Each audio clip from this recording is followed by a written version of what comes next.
to our performance of the Silver Cobwebs.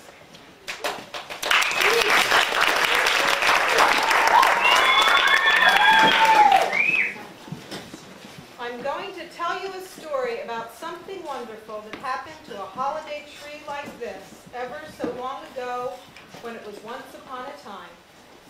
It was right before the holiday, and the tree was all trimmed with popcorn and cranberries and all kinds of beautiful ornaments, and stood safely out of sight in a room where doors were locked so that the children should not see it before it was time. But ever so many other little house people had seen it. The big black pussycats saw it with their great green eyes. The little gray kitty saw it with her little blue eyes.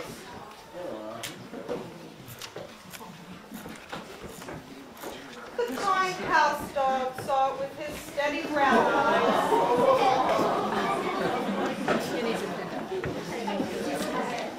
And the yellow canary saw it with her wise, bright eyes. Even the wee mice that were so afraid of the cats had peeked one peek with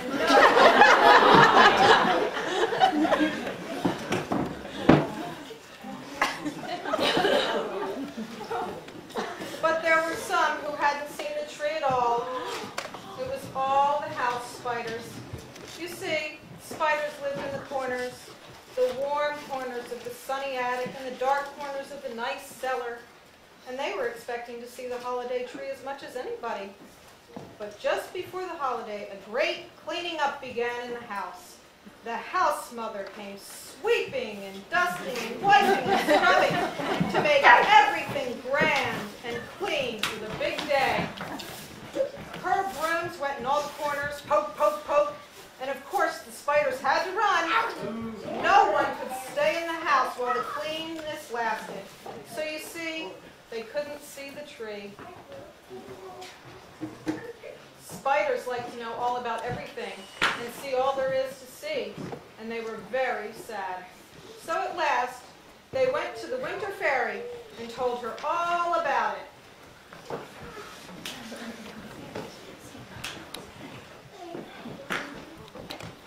All of the others see the holiday tree, winter fairy, they said, but we, who are so domestic and so fond of beautiful things, we're cleaned up. We cannot see it at all. The winter fairy was sorry for the little spiders. So when nobody was noticing, she let them all look at the tree as long as ever they liked. They came creepy, creepy down the attic stairs, creepy, creepy up the cellar stairs, creepy along the halls and into the beautiful room. The mother spiders, the old papa spiders were there, and all the little teeny tiny curly spiders, even the baby ones. And they looked. Round and round the tree they crawled and looked and looked and looked. Oh, what a good time they had. They thought it was perfectly beautiful. And when they looked at everything they could see from the floor, they started up the tree to see some more. All over the tree they ran, creepy crawly, looking at every single little thing. Up and down and in and out over every branch and twig. The little spiders ran and saw every one of the pretty things right up close. They stayed until they had seen all there was to see, you may be sure, and then they went away at last, quite happy.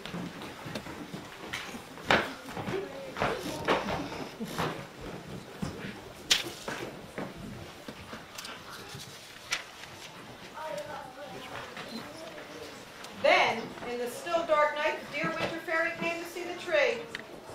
But when she looked at it, what do you suppose? It was covered with cobwebs. Everywhere the little spiders had been, they had left a spider web, and you know, they had been just everywhere. So the tree was covered with from its trunk to its tip with spider webs, all hanging from the branches and looped around the twigs. It was a strange sight. What could the winter fairy do? She knew the holiday mothers do not like cobwebs. It would never do to have a holiday tree covered with those. No, indeed. So the dear winter fairy touched the spider's webs and turned them all to silver. holiday trimming. They shone and shone all over the beautiful tree while all the spiders came out and danced around their beautiful holiday creation.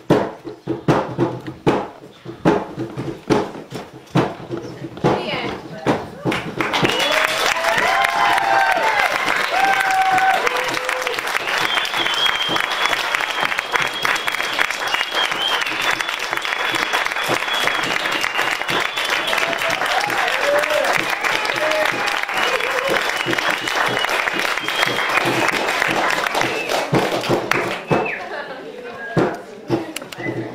Now I'm going to introduce the cast and crew of the Cobwebs.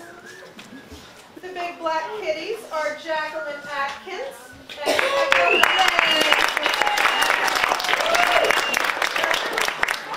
Our little gray kitty is Edie Barrett. The kind house dog is Sequoia Alabuca.